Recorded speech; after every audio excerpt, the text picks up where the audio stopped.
Hi, everybody. We'll start in a few minutes. Let's just give it a few more minutes. It's a little bit before 6:30 now.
Yep.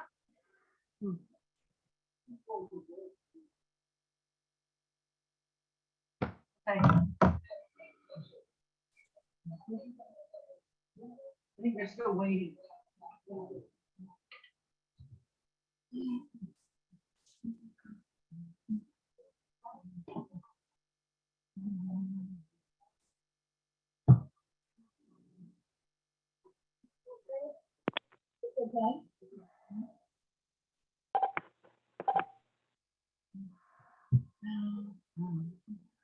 Okay.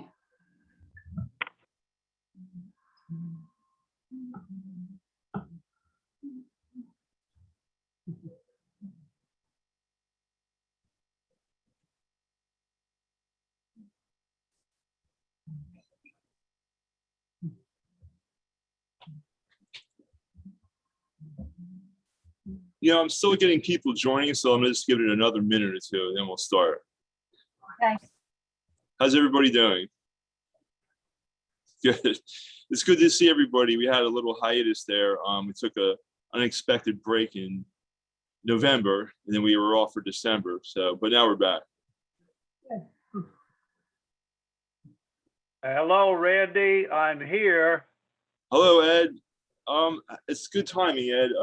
It's good. I think we have who we're going to get now. If anybody else comes in, I'll admit them into the room. That's Ed Belding, our town historian, on the line. And I just want to start by saying, welcome back, everybody. And the first thing, I just want to go over a couple of things, little announcements or things before we start the presentation. The first thing I wanted to talk about is late in the year, the Deep Search Metal Detecting Club had talked about doing something where they would detect on properties and do some kind of with us, they coordinate in a certain way where they can detect on historic properties and find things. You'd have to get permission from the owners, and maybe set up some sort of a way to benefit the Historical Society. But I might let Paul talk about that, because Paul might know more about that since he's part of the Deep Search Metal Detecting Club. But one of the things I thought of, the easy thing to do would be if they detected at places like the Weatherall House and on township land. That would be an easy way to start it. But it's an interesting idea to get the people with the metal detectors and see what they can find. And if they find things, they could actually present on Zoom what they found. That's one thing, and maybe Paul can elaborate on that. And the other thing we'll talk about is a calendar. We're going to do another calendar like we did in 2018. And we did a 5-year, every 5 years. So we'll be planning it for next year. And we'll be talking about that during this year. So if Paul wants to get on, Paul, are you there, Paul? Yep, I'm here. Do you have anything to add about that from the Deep Search Metal Detecting Club about how that might work? It sounds like a great idea.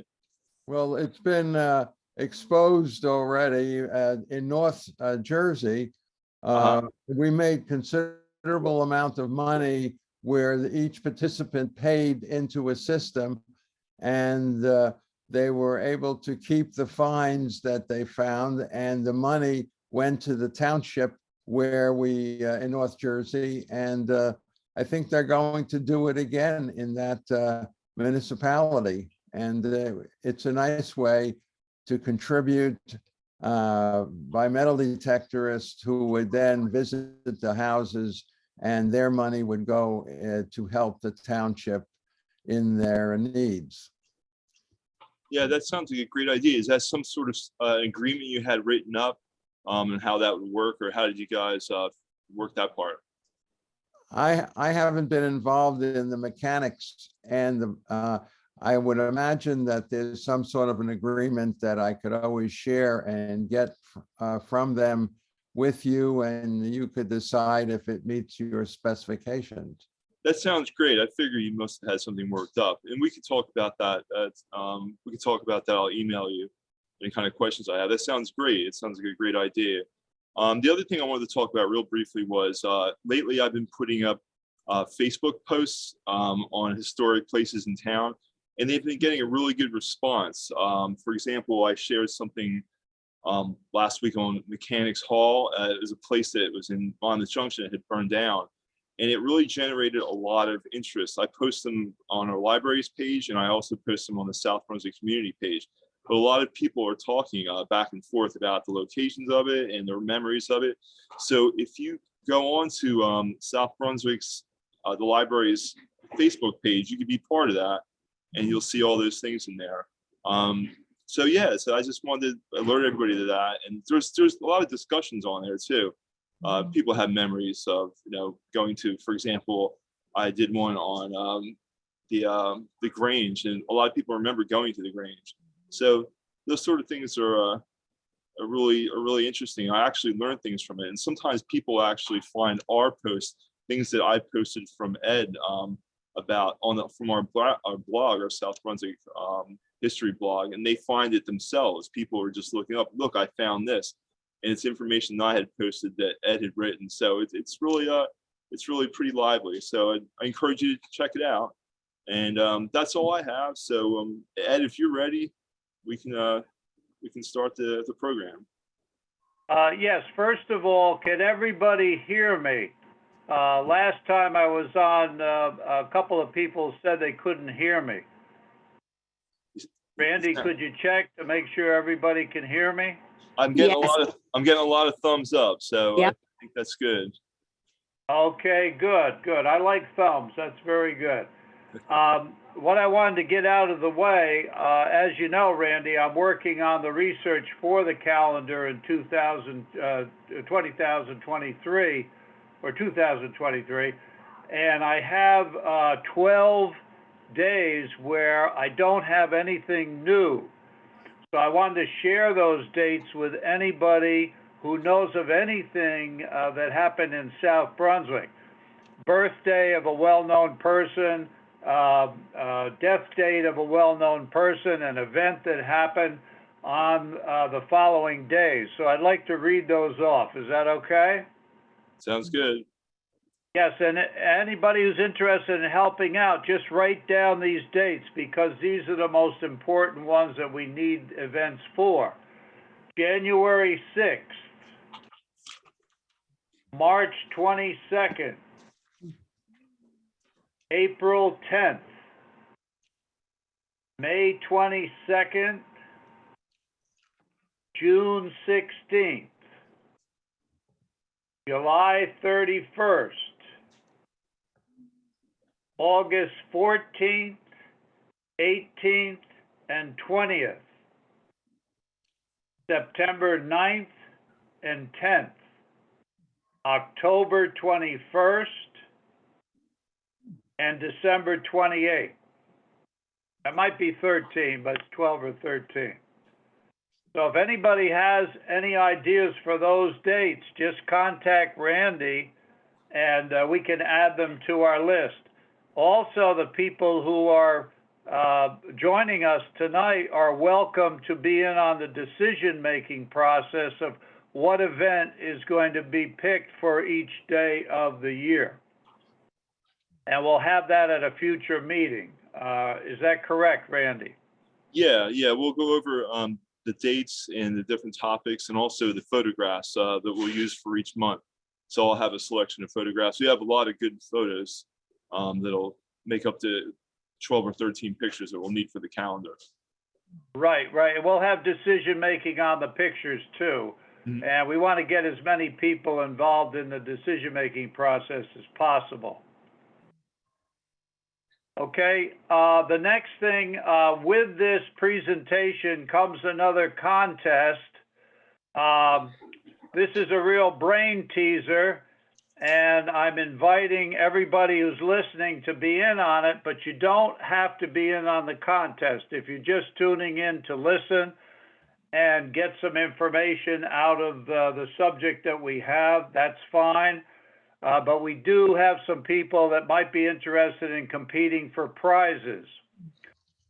This time around, my chapbook on the Holocaust poems, which I did for the New Jersey Department of Education several years ago, I have a copy of that available as a prize. Also, a well-known painter in town has donated 4 paintings for the prize winners. So whoever comes in first has choice of prize, either a painting or the chapbook of poems. And the runner-up, we had a tie the last time we had the competition, so we had 2 people picking for second place. Who's the anonymous? Go ahead, Randy, what? Who's the anonymous artist? That's exactly the person's moniker, anonymous. Anonymous, okay. We don't want to give that away because then people ask for autographs and photo opportunities, and we try to avoid that at all costs.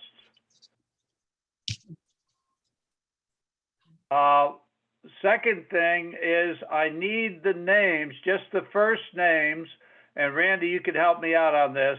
The first names of the people who want to compete for the prizes. For tonight. Okay, so Randy, they can call it out to you and then you can repeat it to me and I can write it down. Okay. So who's in? Who's in on tonight's contest? Paul, I think you're in, right? Okay, we got Dave M.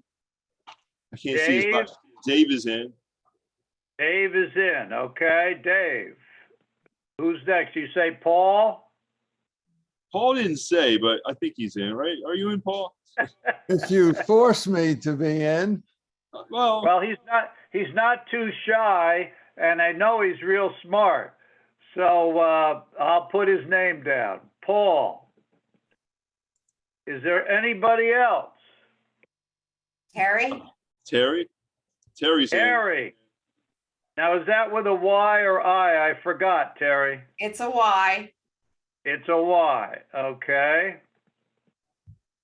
Is I'll there anybody else? Yeah, I'm I'll gonna try and volunteer take a shot myself. at it. Okay, what names do we have? Randy, help me out. What was that last person that said? Pat. I can't Pat? figure out how to do the hand thing. Okay, Pat, we know who you are. So Pat's in, and I thought I We heard. know Pat. Okay. Al- And who Alfred. else? Alfred. Alfred, okay. Okay, Alfred the Great. Very good. Not really. He's dead. Oh, we want the live one. Okay, Randy, is there anybody else out there in Wonderland? I don't see any other hands. Okay. Okay, that's the last call on it. Now, when we start this, these are the rules of the competition. I'm going to give you a word. It goes with another word. You have to provide the other word.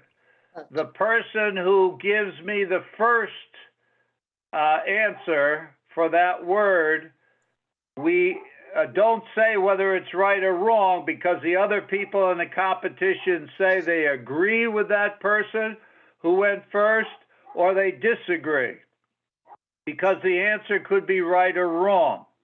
All the answers will be in the text of what our subject is on for tonight, but you won't know that until after you've made your guess. So one person has to be brave enough to take a guess. They get a full point if they get it right.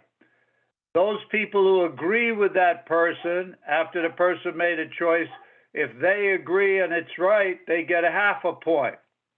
If they disagree, because the person who made the choice is wrong, then they get a full point.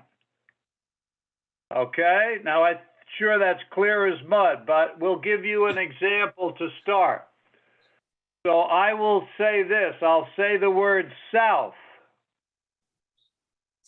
Brunswick. and Dave, Paul, Terry, Pat, or Alfred will tell me what the second word is.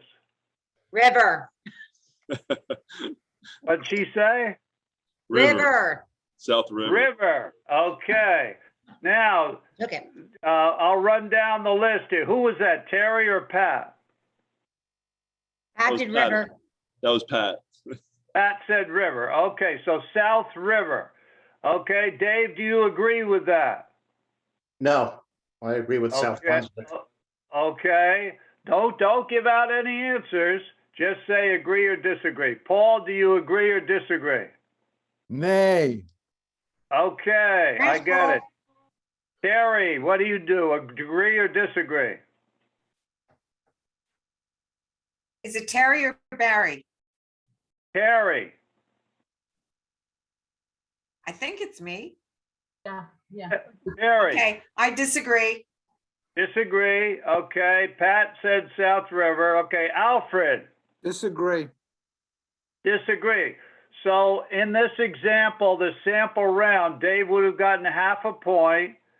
Oh, no, wait. No, you would have gotten a full point because Pat was wrong. It's South Brunswick, because remember, all these terms have to do with South Brunswick and the history of South Brunswick. Pat was trying to steer you wrong, so watch out for her. She's dangerous. Nice, thanks a lot. Okay. Dave would have gotten a full point, Paul a full point, Terry a full point, and Alfred a full point. Okay, when we're finished with this, because we have two parts to this, then we'll declare who's the winner and who's not.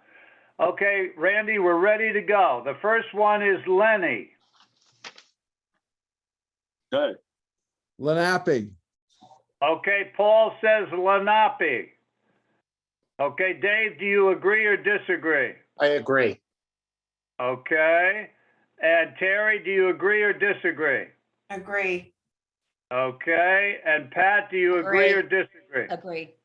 Agree, and Alfred? Agree. Okay, everybody got a half a point and Paul got 1 point. Iffy. Okay, there you go. Now, the next one, basket. What? The word is basket. What's the word that follows it? Clay, Who's guessing, Randy? I can't tell. I'm not sure. Is that Dave? Dave, I think that was Dave, Dave. what'd you say, Dave? Clay. Doesn't play Clay? basket. Randy, what'd he say, clay or play? Clay, Clay, like C-L-A-Y, right? Yeah. Oh, okay, he said clay. Paul, do you agree or disagree? Disagree. Okay, Terry, do you agree or disagree? Disagree. Okay, and Pat, do you agree or disagree? Disagree. I thought ball, but that's me. Okay, and Alfred? I'm gonna go with disagree. Okay, all four of you got a point. Dave got 0 on that because the answer is basket weir. W-E-I-R. What's that? What is that? You have to wait for the presentation to find Thanks a out. lot. A weir is Okay, part I love of a this dam. stroll. This is great. Okay, number 3. There's 4 in this first round. So number 3, dibble. D-I-B-B-L-E. What's the word that follows dibble? Who wants to guess?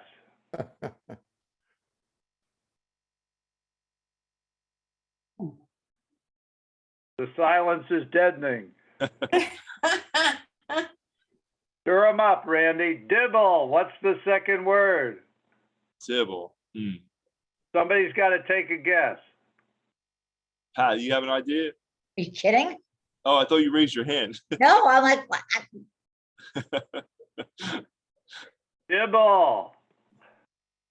Dibble stick from Terry. Okay, who said that? Terry? Barry. Dibble stick. Okay, now we got to check with the other ones. Dave, do you agree or disagree? Agree. You agree. Okay, Paul, do you agree or disagree? I agree, but I don't know what I'm agreeing to.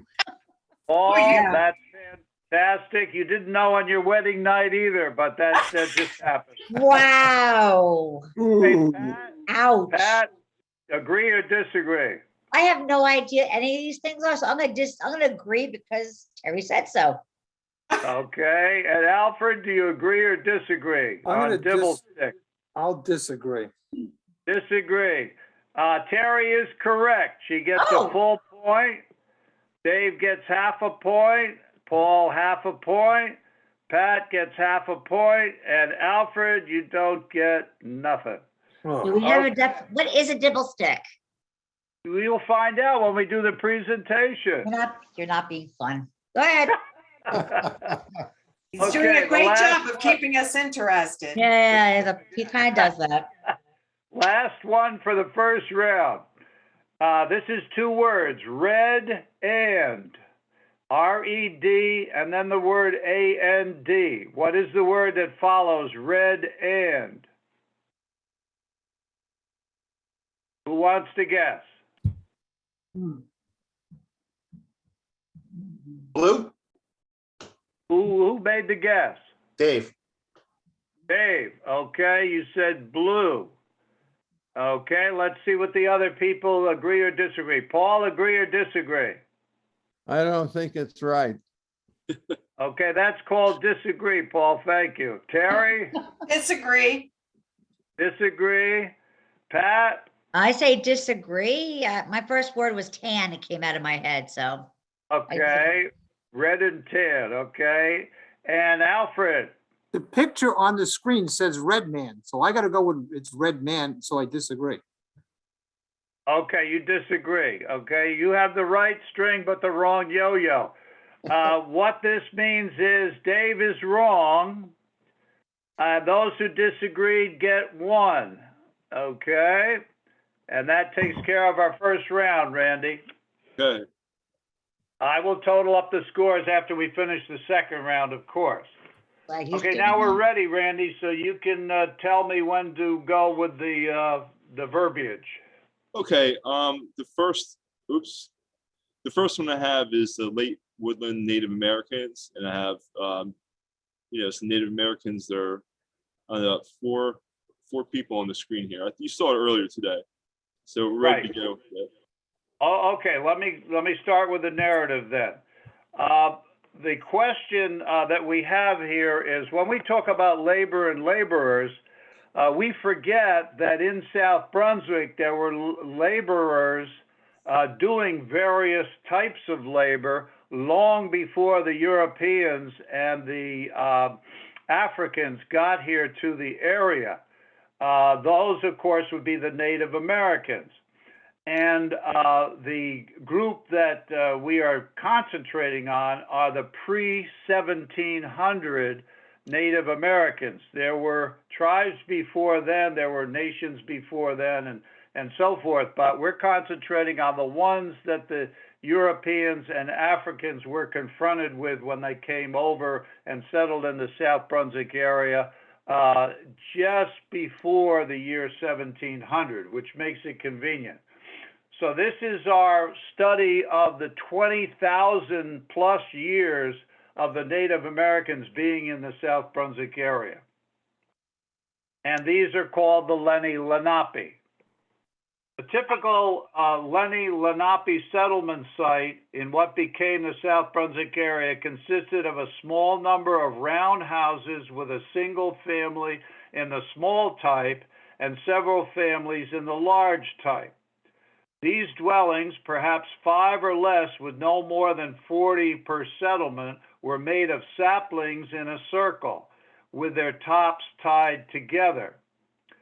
So this would be a flat ground area, and you have to think about the flat ground areas in South Brunswick where this could happen.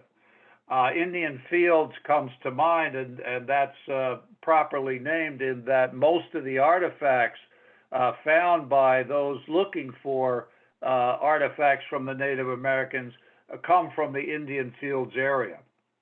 The saplings were covered with bark and grasses. A hole was in the roof to allow smoke to escape. Pine boughs and wooden benches were used for beds. Usually each dwelling had only one entrance. There was no sense of permanence in the construction of these dwellings. When game grew scarce and/or the land played out, or a seasonal change, the small group would then move to another site. Locating a site was usually determined by the season. Such a settlement might be abandoned for an extended period of time during a seasonal round of hunting and fishing. The key here in this introductory paragraph is, who do you think was doing most of the labor for the things that I mentioned? Would it be the males of the tribe or the females? Female. Emails. Else. Definitely the females, and one of the reasons would be that the Lenape were one of the few tribes that were matriarchal. In other words, the eldest woman of the tribe was the leader of the tribe, and no decision could be made without her approval. She actually approved of who the male chief would be that would lead the other Native American males in the tribe in a case of warfare, combat. So that even though the men were doing the fighting, it was the matriarchal female who was doing the decision-making as to who would be the leader or leaders at the time. There were some surrounding tribes that were patriarchal, and they made fun of the Lenni Lenape for their womanly ways, and that women were in charge of many of the responsibilities. That's an interesting thing that was going on in South Brunswick that a lot of people don't know about. Okay, Randy, I'm ready to move on. My wife would have liked it there. What was that? Yeah, I said my Yeah. wife would have liked it. Oh, right. yeah. Yes, she's about, let me see, quite a few hundred years too late, but that's what happens. And Okay, next one. as an aside to that, in the New York Times today, there's a troop of monkeys that have always been patriarchal, and a woman monkey, a female monkey, took over for the first time ever. How about About that? time. Things are looking up. Okay, here we go, Randy. This is hunting and fishing remain customary male pursuits. Yep, take it The away. Okay, the fishing in what became the South Brunswick area had to have taken place in the Millstone River area or any of the sizable streams in the area. Did they have fish that large in South Brunswick? No, it looks like a sturgeon, but it's what I can find. It looks Oh. like a sturgeon. And that would be in a river. They're in the Delaware, but I don't know if they were around here. Remember, fish were bigger in those days Yes. because, of course, we didn't have the pollutants and all that stuff. So, yeah, there were some big fish around, but I don't know about the picture that Randy has there. That might be, you have to use your imagination. The Native Americans used large nets, usually made of hemp, when tossed strands, dogbane, or nettle fibers twisted into cords. Such large nets were spread across the river. Smaller nets were used in wading or when tossed from canoes. Stone net sinkers of various sizes were used on the nets and seines. Basket weirs were also used to catch fish and eels. Now, basket weirs were where you have an opening at one end and trapped at the other end, and that was how they trapped the fish. Local Native Americans probably also used spears and bows and arrows when fishing. Fish hooks and harpoons were not used. They hadn't been developed yet. The caught fish were smoked and dried over cobble-lined hearths and rock-filled platforms. The preparing of the food and processing and all that was done by women. So again, even with the hunting and so forth, once the males brought in the game, then the women took over. Okay, Randy, I'm ready for whatever you have next. Next, we have up hunting tools, and it has Oh, good. like Good. knives Okay. and things like We're that. right on target. Hunting in the area involved bringing down or trapping. Now listen to the animals that were in the area at the time. Many are still around. Deer, elk, bears, beavers, rabbits, raccoons, skunks, squirrels, turkeys, geese, ducks, swans, turtles, frogs, and so on. The bow and arrow was the favored weapon for hunting during the late woodland period. Now, the late woodland period is the time period for the Native Americans before the Europeans get there. So we're moving up to the year 1700. The bows were quite long, as were the arrows. Arrowheads were triangular in shape. A hunt could last for days. Often the prey had to be chased, worn out, and finally brought down. The hunter would lug his kill back to the site, and his mate would take over from there. South Brunswick, amongst the Native Americans, was known as a good hunting ground area. It wasn't known as an area for permanent habitat, but for seasonal hunting. Successful hunters and their mates always gave generous amounts of their kill to others. Because, you know, some people were elderly, some people were lame and couldn't hunt, that sort of thing. And so there was a lot of sharing of whatever bounty was gained. Autumn was the best hunting season, especially for deer. The area for deer hunting may have been larger than the South Brunswick area, and therefore the Native Americans would range further out than the South Brunswick borders, a mere part of a much larger communal hunting territory. Any landmark boundaries within the area would have been respected by each group in the territory. Okay. We're all set on that, Randy. Okay, next up is planting and harvesting crops. Okay. Settling down in one place in order to farm was not an easy transition for wandering hunter-gatherers to make. Many groups resisted the idea and carried on as they had done for thousands of years. So in other words, the Lenni Lenape started as hunter-gatherers, and as time evolved, time progressed, they got into farming. The first Native Americans in the area that would become South Brunswick Township to do some farming did not abandon their hunting and gathering habits. They did both for a long time. Whatever gardens were started and tended to in the local area usually were found near streams with alluvial soil deposits. The local area that is known as Indian Fields may have been an area where primitive farming took place. Native Americans had no plow animals. Their tools were small and simple. They had hoes made of wood and stone, and they had dibble sticks to make holes for planting seeds.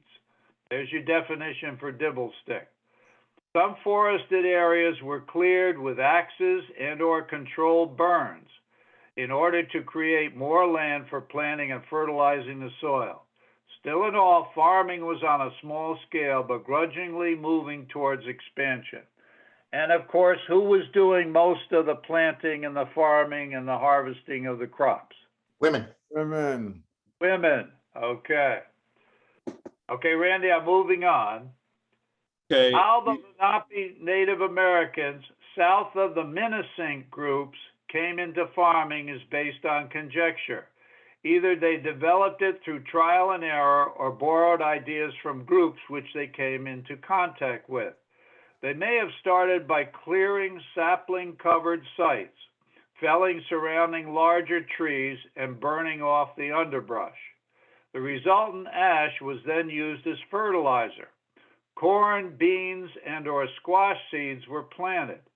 Any band of Native Americans who came to rely on such planting had to have settled down in an area in order to stay in that area until the crops were harvested. This may have been reason enough for a group or more than one group to remain in the South Brunswick area for an extended period of time. So in other words, not necessarily for a full year, but maybe for half the spring or all the spring and going into the fall, you know, that type of thing. Okay, moving on. Gardening took place from April through September. Most of the work was done by females. The main crop was the diminutive northern corn. The Native Americans referred to that as maize. Other crops of grains, beans, squash, and pumpkins were grown around the corn in mounded fashion. Tobacco and sunflower flowers may also have been planted in these early days of farming. Most harvested crops were stored away for consumption during the winter. Food was kept in reed baskets, skin pouches, mended pots, and storage pits. Corn was eaten right off the cob, or boiled or roasted. Dried corn was pulverized into meal in order to make hominy or bread or sapan, which is like corn mush. Native Americans in the area were used to eating 2 meals a day. Cornmeal and meat or fish were consumed almost every day. Another food source that has always been relied upon were wild plants. Again, women and children did most of the gathering. Nuts and berries were available in great variety. Also, the crushing of animal bones produced nutritious marrow. Surplus meat and fish were dried in strips and later boiled for consumption. Dogs were rarely a meat source and usually only in times of famine. Now, that's a lot of information to digest, but again, as we go over this, you have to say that females were doing most of what I was talking about in that paragraph. Okay, Randy, I'm ready for animal skins and furs. Okay, here we go, preparing animal skins. There you go.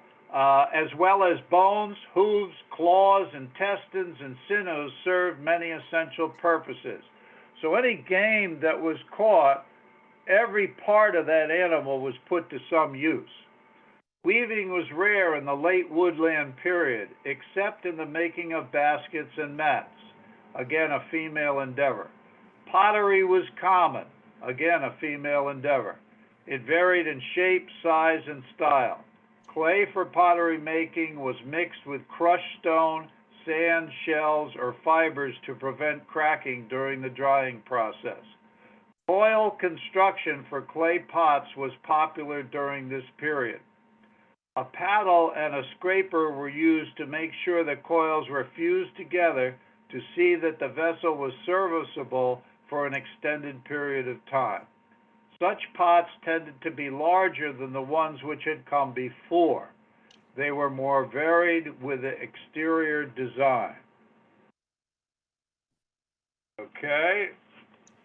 We're on a roll here, Randy. I'm ready for the next thing. Okay, we had a few slides in there with pottery and things like that. And now we have the next one up is raising children. You ready for that one? Yeah, hold on to that for a while because we're going into some behavior stuff and so forth where you might have some labor involved, okay? So yeah, Okay. Stick with that and we'll see how it goes. The local Lenni Lenape could be identified by their dialect, their tattoos, and their body painting designs. Red and black were their favorite colors, with white being a close third. The reason for those colors were in nature, the things they were using to get their colors, red, black, and white were the easiest ones to obtain and develop. Animal designs were preferred for body decorations. They also cut their ears and elongated the lobes by adding weights over time. Some pierced their noses with such sharp objects as porcupine quills. They greased their hair with bear fat to make it shine. Some wore their hair in long braids on one side or both sides. Others wore a circular crown of hair and plucked or shaved the sides bald. They greased their bodies in all seasons in order to repel bugs and for warmth, especially in winter. The weather determined the clothing. Breechcloth in the summer, animal skins and leggings in the winter. Women wore short skirts in the summer and dressed like the men in the winter. Men and women wore jewelry derived from stringing animal teeth, claws, shells, stones, and wood. They usually wore feathered mantles for ceremonial activities. Small tubular shells and pointed wooden beads were often used as wampum, in other words, what we know now as money. The black and white objects as the ones that were most valuable.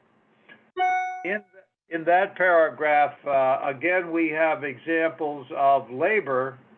Somebody had to do these things, and again, it was women who did most all of this type of work. Okay, then we're getting into some children things, Randy, on this next one.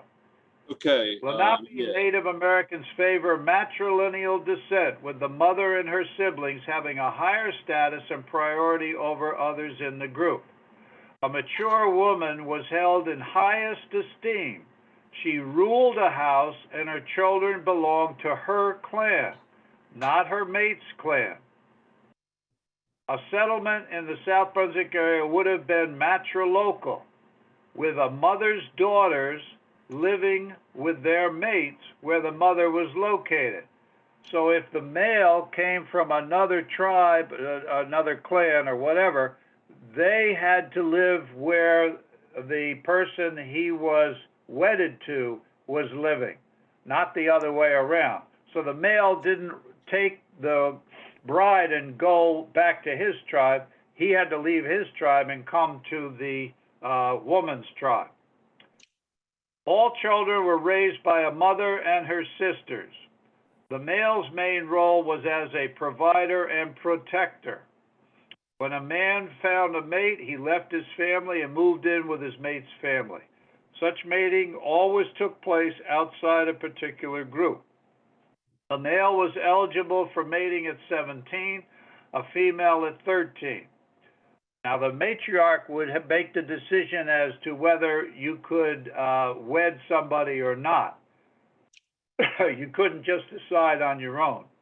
The usual custom of courtship depended on the female selecting a male after gaining her mother's consent. So again, the decision for wedded bliss is on the shoulders of the woman, not the man. A young couple would live in the mother's house until the mother decided it was time to allow the couple to make their own hut. Think of the power of a mother-in-law back in those days. It blows the mind. Polygamy was rare among the Lenape. Okay, I have the next one. It starts out with a little children's stuff. The test for a boy as far as to become a hunter. I don't know if you have anything for that, Randy, but that's what I'm going to be talking about. No, I don't have anything for that one. Okay. For a boy to be considered a man and eligible to be chosen by a female, he was first treated badly by adults in his family. In other words, teasing and taunting him, that sort of thing. They encouraged him to wander off, in other words, get lost, alone on a vision quest. During sleep in the woods, a guardian spirit would appear to him in a dream. The guardian spirit was sent by the supreme god of the Lenape, the Manitou. The male was to prepare an offering to the new guardian spirit before returning to his settlement as a man. If successful, he became part of the spirit world and was ready to hunt with the men in the forest. He was also eligible to become a mate. Okay? Well, I have courtship up next, so that's kind of overlapping the courtship, right? Yeah. Now, the next thing I get into would be some religious beliefs. We don't necessarily. What do you have left to show, Randy? Before we go on to the just courtship, and then we go on to the 18th century.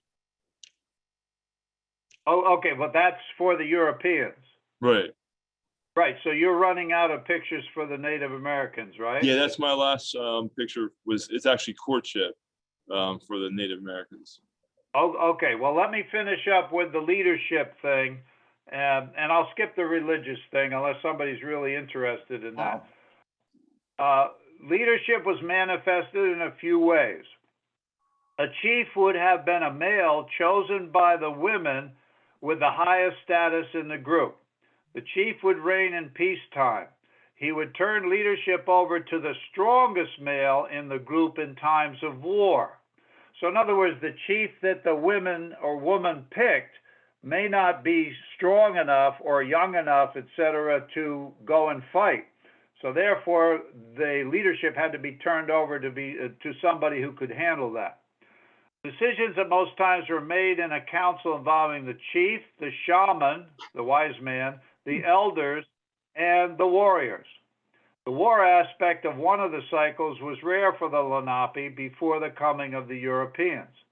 Their main foe were the Iroquois to the north, who raided Lenape territory upon occasion. The Lenape were forced to wage a defensive war against the Iroquois often, which they usually lost. It is doubtful any Iroquois raids occurred in South Brunswick. We have no proof of that. That would be just conjecture. They probably didn't get down that far. Most of the warfare was waged along the northern reaches of the Delaware River. The Lenape of the South Brunswick area were peace-loving. The closest thing to war in the area would have been a lightning and thunderstorm, which the Lenape believed was a battle between the forces of good and evil. Okay, and of course, when the year 1700s hits, by that time, the whole world of the Native Americans is going to be turned upside down because here come the Europeans and the Africans. Okay, Randy, I'm finished with that. Okay, so the first one up I have is 18th century labor and laborers, enslaved people. Okay, and now, farmers. of course, before we do that, we have to finish our competition. Okay, Okay, so here we go. Remember, it's the same rules apply, it's just different terms you're looking for. The first one for the 1700s is brush. What is the word that follows brush? Fire. Who made a guess? Dave. Dave made a guess. And what did you say? Fire. Brush fire. Brush fire. Okay. Paul, do you agree or disagree? Sounds okay. Okay, agree. Terry, do you agree or disagree? I'm gonna disagree. Disagree. Pat, do you agree or disagree? Terry, it doesn't sound like a 17th century thing, so disagree. Okay, you disagree. Yep. And Alfred, do you agree or disagree? I'm gonna agree. Agree. Okay, the term is brush harrow, Harrow. Okay, farm implement. So Dave gets 0 on that. Paul gets 0. Terry gets 1, and Pat gets 1, and Alfred gets 0. Okay, next one. These don't get any easier. What fun would that be? Okay, next one. Woback. Woback. Spell it, please. WOA-BACK. Woback. What is the word that follows woback?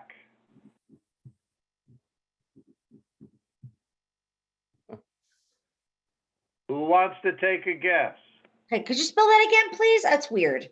W-O. WOA-BACK. Woback. It's a term from the 1700s. What is the word after woback? Wow. Who will dare make a guess?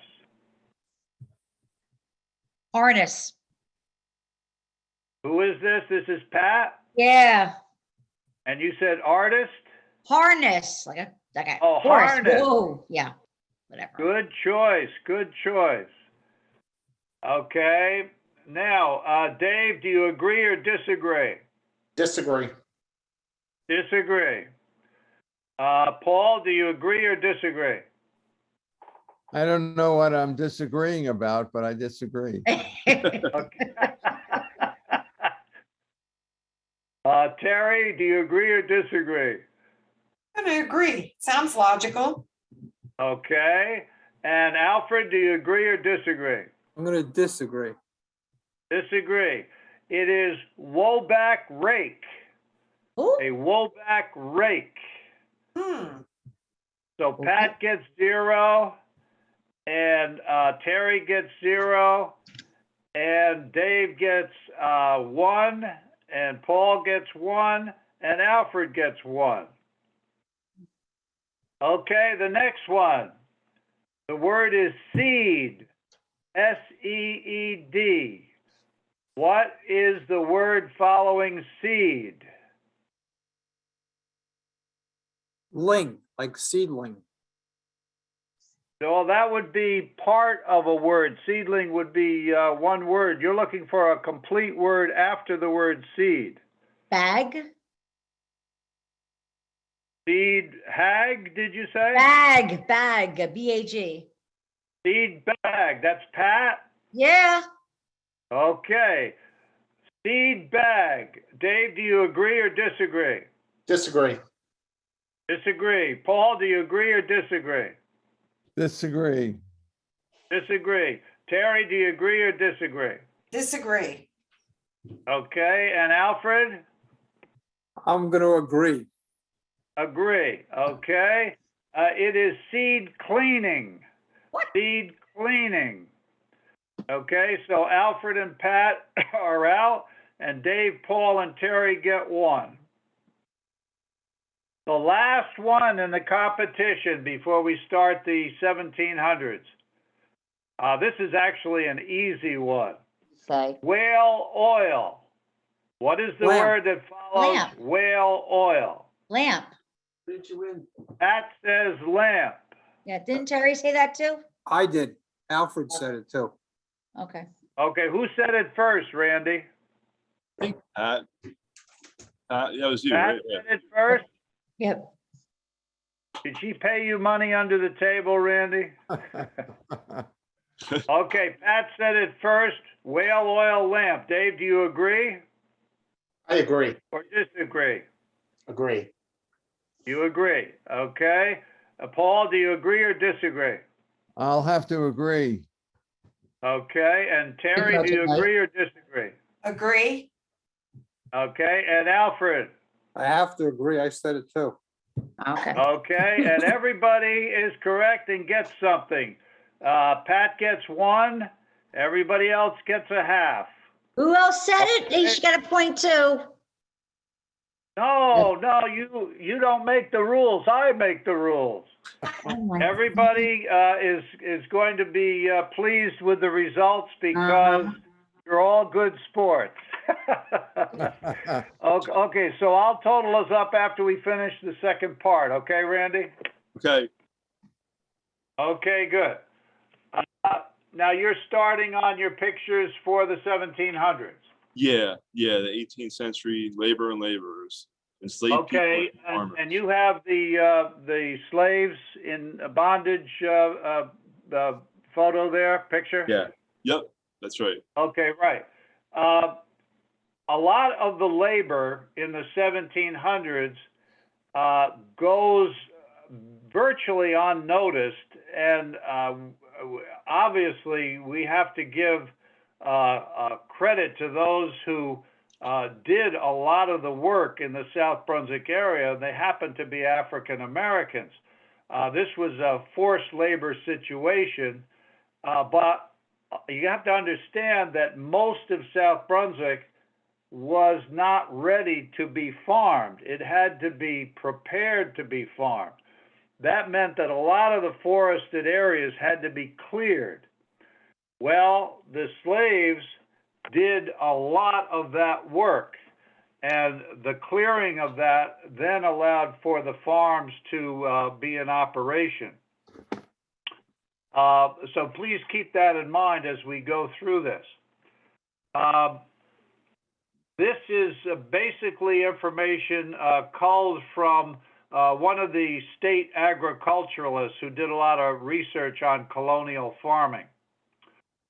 Farms were scattered, separate sites chosen for arable soil and water supply.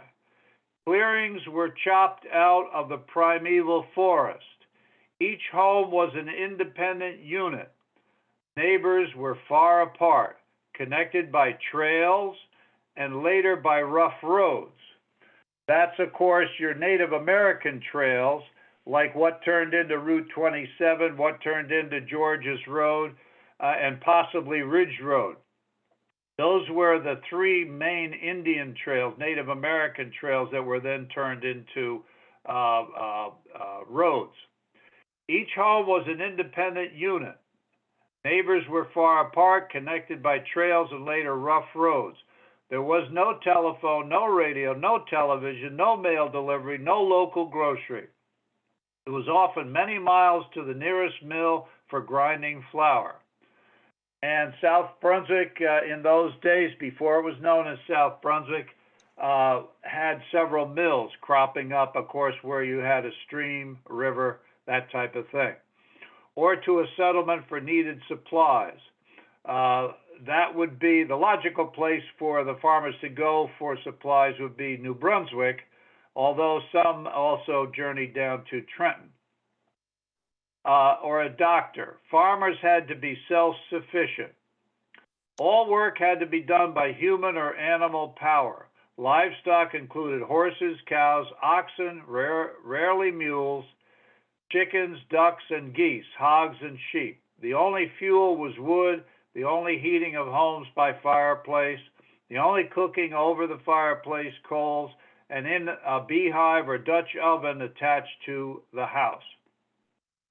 Few had books, fewer still saw a newspaper, firearms, the only means of protection against man or beast. Okay, I'm ready to talk about some crops, Randy. Okay, before we even move on from that, Dave has a question. What was the difference between the Lenape and Delaware tribes? Okay, the Delaware tribes was a European name given to the Lenni Lenape. The Lenni Lenape were in the group, you'd have to call it a nation. See, the thing is, it starts out with a clan. A tribe is made up of several clans, and then a nation is made up of several tribes. The Lenni Lenape were roughly a Central Jersey group, okay? Central Jersey tribe. They belong to the Delaware Nation.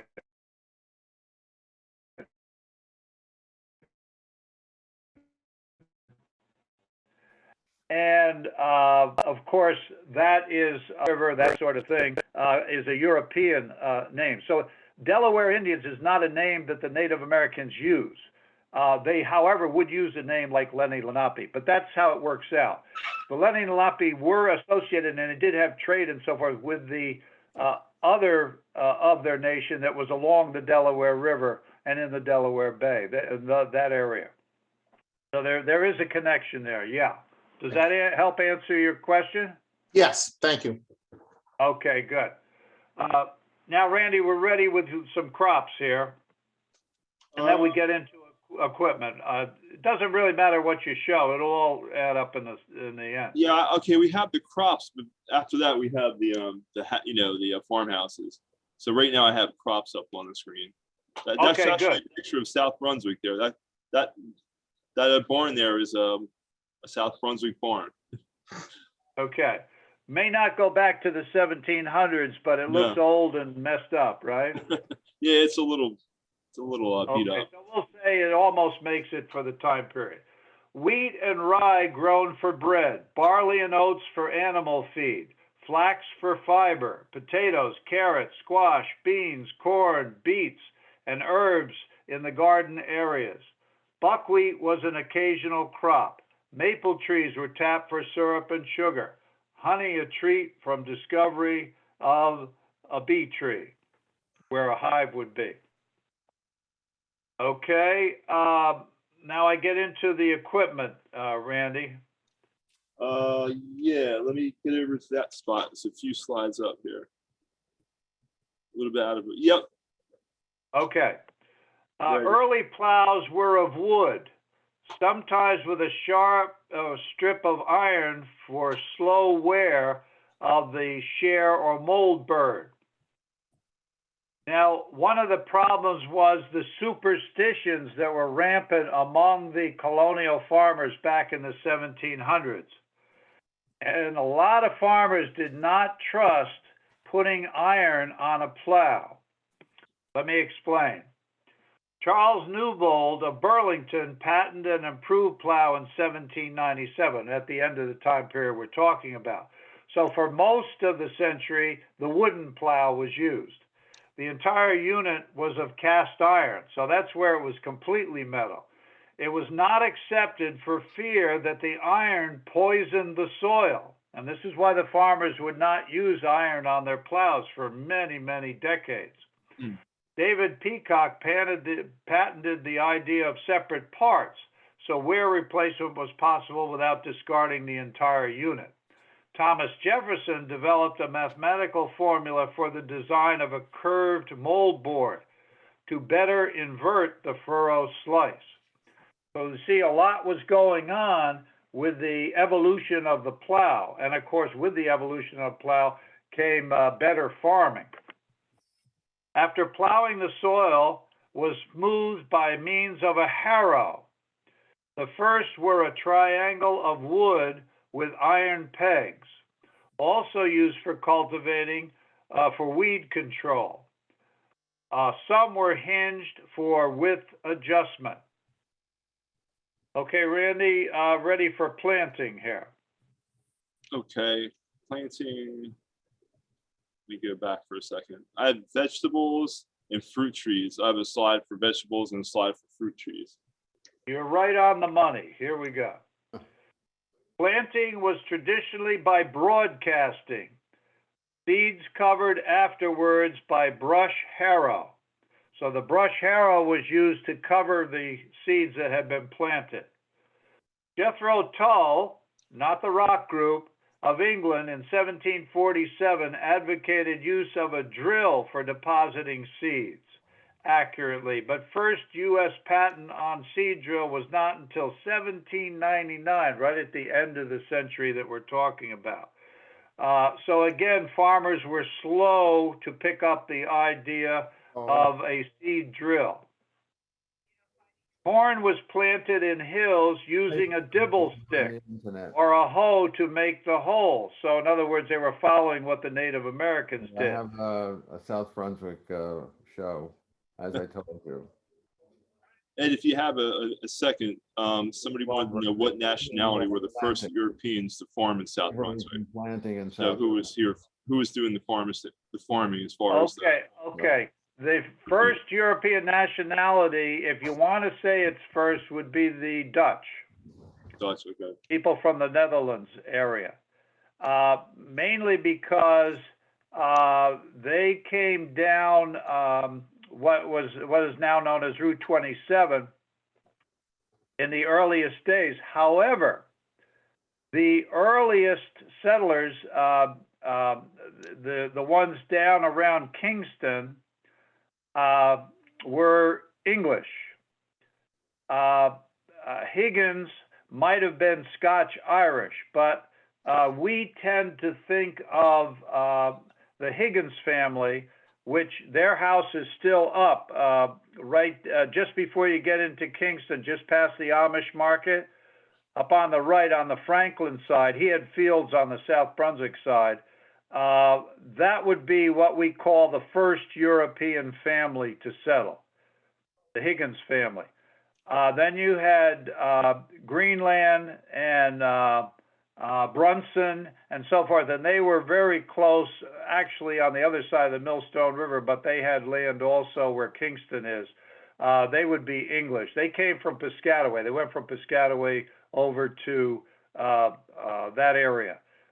So actually, if you were going to have an argument about it, I'd say it was a draw between the Dutch, along Route 27, and the English or Scotch Irish, which is technically a mixture that involves English too. That's the best answer I can give you. Okay? Okay. I didn't put anybody to sleep, did I? We're still here. Okay, good. Okay, so I had about the corn. A good man could plant 2 acres a day. Squash and pumpkins the same way. All right. We move on to harvesting, Randy. Okay, yeah, I have the harvesting with sickle and scythe. There you go. Perfect. Since ancient times, the sickle was the tool for cutting grass and grain. There is no record as to when the scythe came into use, essentially a long-handled sickle, but it is mentioned in the mid-1700s. Even with that improvement, the sickle was preferred for grain because the scythe did not lay the stalks in bundles, as by sickle and hand. With a sickle, a man could harvest half an acre a day. With a scythe, from 1 to 1.5 acres. The cradle was a logical development from the scythe. It had curved arms for gathering the cut grain, laying the bundle with stalks oriented for easy binding with straw. A Scotsman in 1794 is credited with the invention. The corn knife, short-handled like a sickle, but with a straight blade, smooth or serrated, was the only way to harvest corn till the late 1800s. Had to be done by hand. The stalks tied into bundles, set into large shocks for final drying of the ears. Then brought to barn for husking. The stalks chopped up for cattle food, all done by hand. Wow. Then I have a little bit more. This is on the hay. After scything, the hay was raked up by hand using a wood tooth bar on a long handle, then set in haycocks for final drying. Pitched on carts or wagons, hauled to stacks or into barn mows. Some rakes were 4 to 6 feet wide with 10-inch tines. A great labor-saving device was the woolback rake. No date when first used but the late 1700s. This was a wood bar 10 to 12 feet long, fitted with teeth or tines 2 feet long, hitched to a horse at each end. When pulled through the mowed hay till full, it was pulled back over the pile, the horses backed up and lifted over for a new swipe. Root crops were harvested by plowing them out or hand digging them with a heavy fork. Okay, Randy, I'm ready for threshing. I actually don't have anything for threshing. That's my last slide until, let's see, it's my last slide of part 1, actually. Oh, okay. I will go through this quickly because we're almost finished with the 1700s. Earliest threshing was done by driving animals over the hard-packed threshing floor, treading out the kernels of grain from the fruiting head. This was wasteful and time-consuming. Then someone in ages past made the flail, a wood staff from the end of which another piece hangs free to pound or flail the kernels of grain free from the heads. This was universally used throughout the colonial era. Jethro Tull, again, first recorded an attempt to mechanize threshing mid-1700s, but not until 1791 was the design patented. This was a cylinder studded with pegs to which the sheaf heads were introduced and shattered by a rotating cylinder. This leads to seed cleaning, which was first done by winnowing, letting the wind blow away the chaff, and straw bits as the material was tossed into the air from a shallow basket. This was the only method till someone rebelled at all the work and made a paddle fan in a box through which the material was sifted, and the air fan blast carried away the debris. They say that necessity is the mother of invention. It is obvious that the father was indolence. some historian trying to be humorous. Not me. I didn't write this. Okay, and Randy, I am finished with the labor and laborers in the 1700s. Any questions? And you can make some comments and so forth while I'm totaling up the competition scores. So next week, we're going to pick up with 19th century labor and laborers. So that'll be a more familiar territory with mills and farmhouses and things like that. You gonna ever go into 20th and 21st century? No, not on this one. Next. The 1900s and the 1800s and the 1900s are for next month, right, Randy? Yeah, yep, 18 and 19. Oh, okay. Is it next week or next month? It's next month. Okay. The next one's You wanna the do this Kingston, every week? Firehouse, right? Oh, No. That's a separate one. Remember, Kingston is a village that straddles a border. So Kingston does their separate things. I would encourage you to go to the one in February. What is it, Randy, the 8th? for which one now? The one down in Kingston at the firehouse. I think they scheduled for Yes, February 8th. it's February 8th. Yeah, I put a message out to the group. It is on the 8th. Yep. Yeah, you might want to talk a little bit about that. I think the subject is why Kingston? Why Yeah, does it exist? Looks pretty good. Ed, I had a question from someone. They wanted to know if there was, we mentioned apple orchards before, but we didn't really talk about that. They had a question about apple orchards in South Brunswick. Yeah, apple orchards, well, it takes a long time for the trees to be planted and grown. So it's not a big thing until you get to the, I'd say just before the Revolutionary War. You know, your Johnny Appleseed type of thing. So I would say you're not getting apples in the area till about the mid-1700s. And it's not big time until you get to post-Revolutionary War times. You know, they did have some before, an apple brandy and Jersey Lightning and all that. So they were using the apple as a food source and a beverage source around the time, let's say around the time of the American Revolution. But the big time to make it commercial would be in the 1800s, and we haven't gotten there yet. Okay. And Brunswick Acres was an apple orchard before 1970. And the problem with apple orchards is that they used a lot of dangerous pesticides, so that the ground, if you used it to grow things, you might have pesticides in your vegetables and fruit.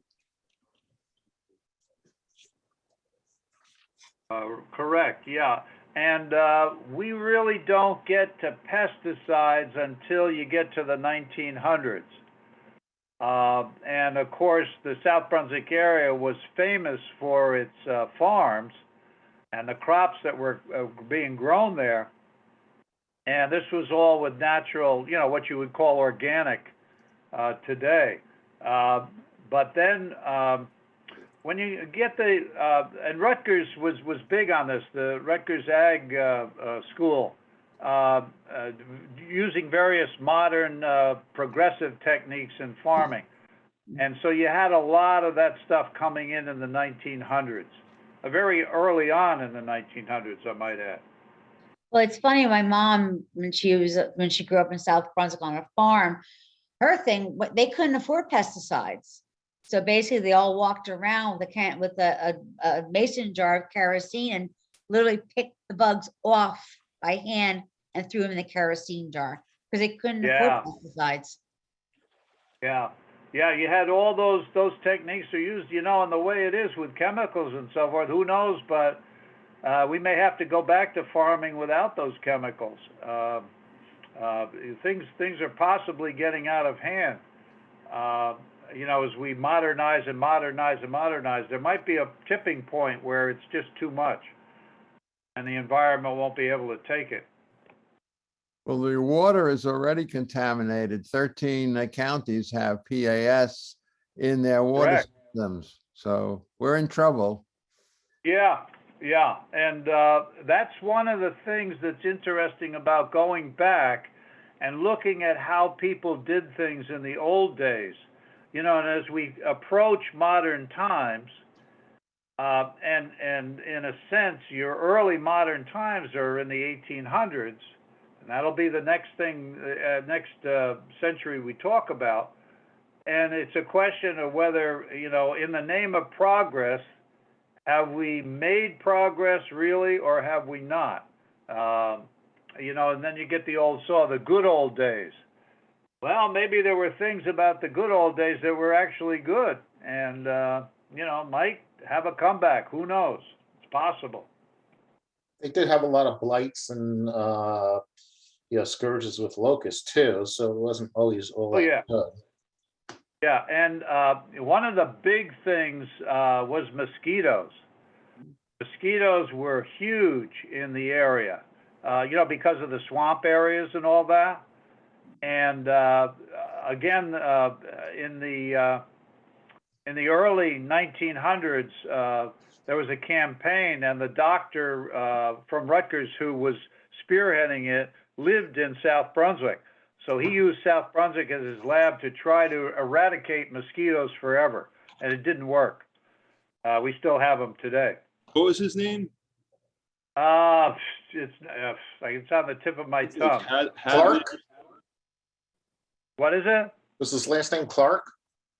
No, it was an unusual name. I thought it started with an H, like Hadley or something like that.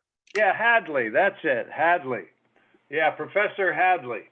And he was picked by the state to head up the campaign to rid New Jersey of the mosquito. And at one time, he was a big household name, and everybody had pinned their hopes on him. And, you know, he was talking about draining areas and using this and that to combat the mosquitoes. And in the end run, it didn't work. But he tried. You mentioned that the one in Lenape grew, well, they used hemp. I suppose they grew it. That's Yeah. a form of cannabis. Yeah, So I suppose South Brunswick's lands are fertile to grow cannabis if the legal things are ever hashed out, pardon the pun, on, yeah. yeah, yeah, what's going on politically. Right, and the Native Americans were first in line with that, and of course they used it to communicate with the spirits. The shaman was big on using, you know, those things, hallucinogenics, Mhm. and they had an early start. There were many uses for hemp, but yeah, you are correct. And the Native Americans, basically, you would say they use that stuff for their religious practices and for practical purposes, such as the net making and that sort of thing. Okay, Randy, are we set for the announcement of the winners? Yes, we're good. The competition was great. I really have to commend the people who participated in it. And also thanking the people who didn't, so that we didn't have too many people competing. So at both ends of the candle, it was burning brightly. The scores are as follows. We have Dave, who came in with 3.5 points. Paul came in with 6. Terry came in with 6. Pat came in with 5. And Alfred came in with 4. So that means we have 2 people tied for first, and we have Pat coming in third. And so that means we have 3 people to make choices on prizes. And Randy will work this the same way we worked it the last time. As soon as the art pieces they're framed, they will be available in the history room to be selected by the winners. What would be a good day, Randy? Well, it's hard to tell these days with everything going on, but it's workable. Any day would probably work. Anything but Tuesday morning. Okay, do you want to wait till next week, or do you want to do it Thursday or Friday this week? I think it'd be better to do it next week. Next week, okay, yeah, because we're supposed to have a big storm this weekend. Yeah, the bomb cyclone on Saturday, right? Right. Yeah, next week Okay, sounds so- good. Okay, so Monday, you open at 10 o'clock? Yeah. Okay, so Monday, 10 o'clock, I'll bring in the prizes, and anybody who was named, Paul, Terry, Pat, they can come in to pick out their prize starting on Monday. Okay. All right, and as I say, I have the booklet on the Holocaust poems, the chapbook, and I will have 4 paintings to select from. Okay. There you go. Okay. So thanks everybody for coming out.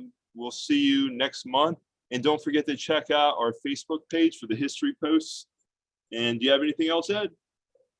No, just a reminder to work on those dates that I mentioned for the calendar.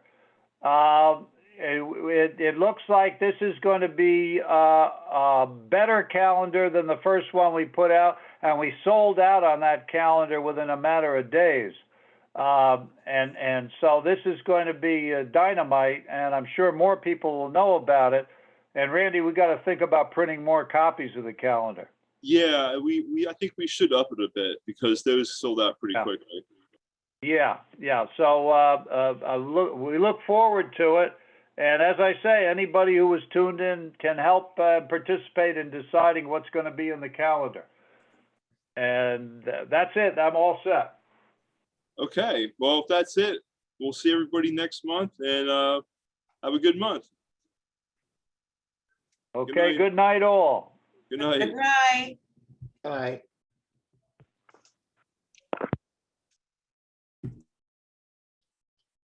Randy, Yes. it's Gail. Hi, Gail. Two things before we go. Uh-huh. I signed up for the Kingston, but I lost my email. Did they send out a Zoom for that? I signed up too, but I haven't gotten the Zoom. I haven't received it yet. So I'm not sure what they said they're going to send it out beforehand. So it's still a Okay. little bit of time left because we got a few weeks, right? Yeah, it's February 8th. Okay. Then the other thing is, how do I get, I have Facebook, but how do I get the announcements of all the things that the libraries put? How do I become a friend? How do I you, am a friend of the South Brunswick Library. I did join that this year. But how do you become a friend, a Facebook friend, so I get the notices? so when you're on Facebook, you can just visit our page, and then you'll like us, and then you'll become a friend, and you'll see it'll be part of your feed then. So when you're on Facebook, you Okay, just navigate over to the South Brunswick Libraries page, and you'll see other things on there besides the history posts. Okay, I'm But- on the South Brunswick Are Library. you there right page. now? Okay. Yeah, and I did like, wait, I lost it. So when you're within Facebook, though, open up your Facebook Yeah. app, or if you're on, and then when you're on Facebook, search South Brunswick Library. I and did. you'll- I'm on your page right now. Okay. And I guess I liked it because it's up liked. So then I should Okay. get the posts? Is that how you do Yeah, it? when you go through your feed, you should see the different posts on there, and we put things out. I mean, there's posts every day, and then you can actually look through the history posts. I ended up posting quite a few of them over the last week. Yeah, I missed, found I didn't see them. And then when you just said that, If you scroll through a bit, you should be able to see okay. them. Well, And if you- I never knew where you put them. So now I can look because this will be part of my feed. Yeah, it should work that way. If you have any questions, you can just email me. You have my email address, and Okay. yeah, I could walk you through that if you're having trouble with it. Yeah, okay, so we don't have to do anything for the Kingston one. We should I know I registered. It's on my calendar, but I can't, usually I save when I register, but I can't find it. Well, I didn't see anything. I registered back when I sent out that notice, Yeah. whatever that was, earlier in the month, and I still haven't received anything. But I'm thinking because it's still a few days. A lot of times It's they like to early, put yeah, things it's out there. early. They don't want to put things out too early because they don't want it to to other people to forward it, I suppose. But yeah, I'm hoping to see something about that in the next week or so. Yeah, and I know this isn't you, but if you want to mention it, I join the Friends every year I join. So I joined this year. Okay. And I went to the South Brunswick Public Library page, and you can't join from there. There's no link. You have to actually Google South Brunswick Public Library Friends, and that's how you do it. So maybe there's a suggestion to put a link on the public library's page to join Friends. Now, Yeah, it's there, but you have to go to the Friends page. So you're saying, you know, he's had to search around a bit for it. I understand what you're I saying. mentioned it to someone who's on the Friends board, a friend of mine, Uh-huh. Wendy Heisler. I don't know whether you know Wendy. Oh yeah, I know her And name. I told it to her, but I don't know whether she remembered to mention it. And I was going to send an email and I forgot. Well, you know, I can mention it. I can mention it to people, and we can see if we can get it put somewhere. It might be. It's just there under the Friends. You have to go about us and all those things. But you're saying it'd be easier if it was out, more if you easier find- to find. Yeah, it might be, as a reminder for people, to join Friends, Yeah, I'll suggest that, because you're right. You have to go. You do have to go through and navigate a few screens to get to it. Yeah, I couldn't find it. I checked off everything because they have events or search the catalog, calendar. They have links for, I'm looking at it now, ebooks, magazines, audiobooks, mobile print, events, but there's nothing I couldn't find anything for Friends. Yeah, not on the front page, but yeah, I'll mention that to Yeah, Uh, it might be. the guy who does the web, and we'll see if we can get it anywhere else, a more prominent place on the page. Okay. And these dates for the calendar, what does he want us to do with them? Well, any kind of significant things that happen on that date, like if you had the calendar, we had. I never got a calendar. I guess. Well, yeah, because it was a few years ago when we made them and like published them or whatever. But what happened is we had each day, each 365 days of the year, there was a South Brunswick fact on there. Some of them more significant than others. But where he was looking to change it a bit, since it's been 5 years, and maybe update some of the dates. And those are some of the dates that he didn't have any. We don't have any example give me any example from any calendar of a date. Well, like for example, a big red letter date in South Brunswick history was in June 1778, when Washington came through. He stopped at Long Bridge Farm. Now that's a big date. Now that's a huge one. But there are other things that aren't as historic as that we noted in the calendar. So anything that happened. What's that? Non-historic one, so I can get an idea of what you're looking for.